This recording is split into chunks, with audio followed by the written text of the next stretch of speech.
Stage I कटघरे में, तो जो शर्मा वकील थे वो खड़े हुए, बोली चाची मुझे जानती हो? सवाल ही गलत था। चाची बिल्कुल देसी एकदम कड़क भरी, बिल्कुल जानती हूँ, तो वही है जो मेरे घर से चने चुरा ले जाता था। बिल्कुल जानती हो, तेरा 3 बार तलाक होता तो बच्चा है, मेरी शादी हो ही नहीं रही थी। एक नंबर का तो मतलब निकम्मा आदमी है। वो वकील बेचारा किनारे खड़ा हो गया। दूसरा वकील आया, बोले चाची मैं जानती हूँ? बोले बिल्कुल जानती हूँ, तेरी बीवी मायके जाती तो अभी लौटे की नहीं आती, तुझे तेरे घर वाले 4-5 बार निकाल चुके हैं। अब भैया जज साहब ये सब सुन रहे थे। जज साहब ने कोर्ट रोका, अंदर गए, दोनों वकीलों को अंदर बुलाया, बोले ऐसा है शर्मा वर्मा, खबरदार चाची से मेरे बारे में कुछ पूछा था।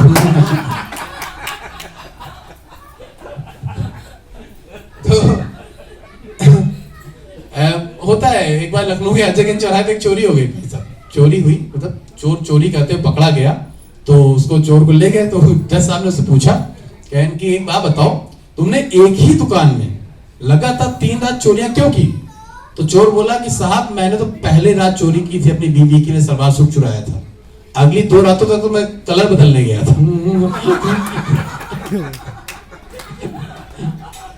तो ये मतलब यही बता रहा है आप लोग को। बहुत अच्छे लोग हैं कि एक शेर मुझे याद आता है कि एक नजर को एक नजर की तलाश है, जरा बाबा करिए। एक नजर को एक नजर की तलाश है, हर दिल में छिपा एक एहसास है, और दुनिया हमारी तारीफ यूं ही नहीं करती, कुछ तो है जो हमें खास है।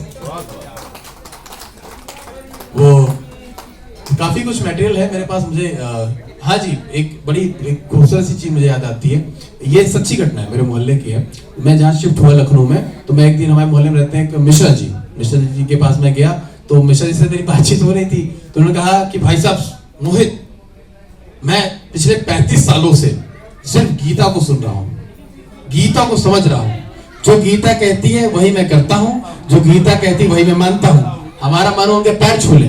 बाद में उनके नौकर ने बताया गीता इनकी पत्नी का नाम है।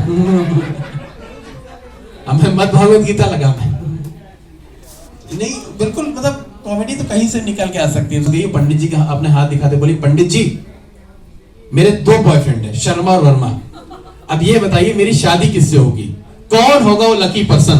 पंडित जी ने हाथ देखा, उल्टाया पलटाया, बोली बेटी तुम्हारी शादी शर्मा से होगी और लकी वर्मा होगा।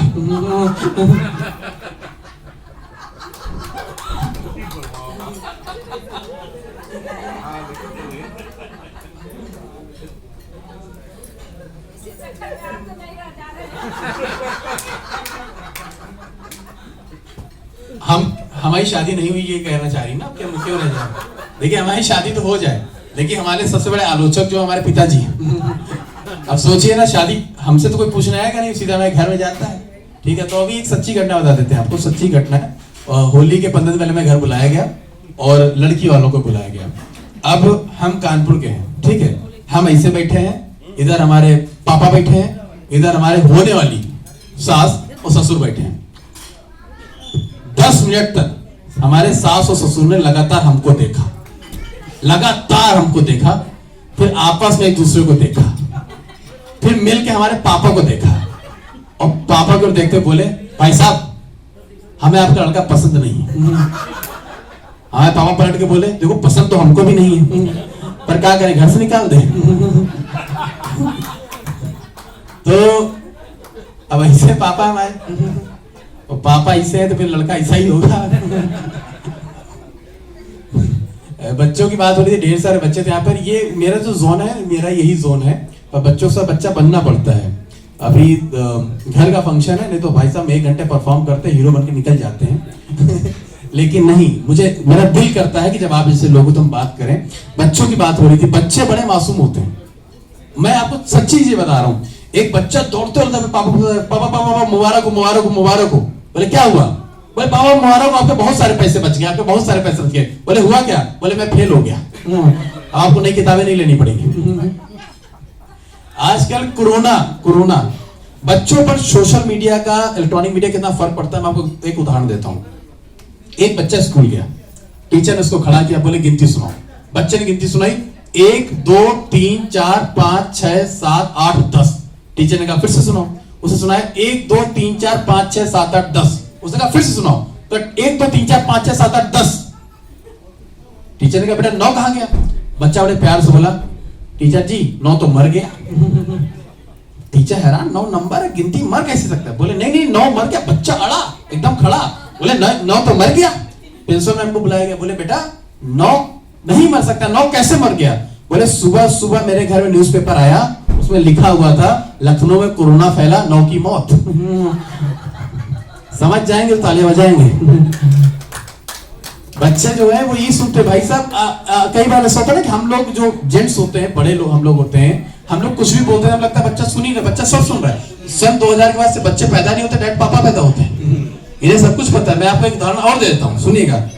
एक बार एक स्कूल में चाचा जी एक बच्चे को खड़ा किया गया। मास्टर साहब ने पूछा बताओ बेटा लाइट कहां से आती है, इलेक्ट्रिसिटी कहां से आती है? बच्चा बोला हमारे मामा के घर से आती है। टीचर हैरान, बोले नहीं नहीं लाइट इलेक्ट्रिसिटी कहां से आती है? बोले हमारे मामा घर से आती है। अरे बोले नहीं, लाइट जो आती है पावर हाउस से आती है, ट्रांसफार्मर से आती है, मतलब बिजली का। बच्चा अड़ा, क्या हमारे मामा घर से आती है? बड़ा परेशान, क्या मामा घर से आती है, मामा घर से आती है। अंत में मास्टर साहब ने पूछ लिया कि तुम्हारे मामा घर से कैसे आती है? बच्चा बोला जैसे ही हमारे घर की बत्ती जाती है, हाँ पप्पा कहते हैं सालों में फिर से लाइट काटती।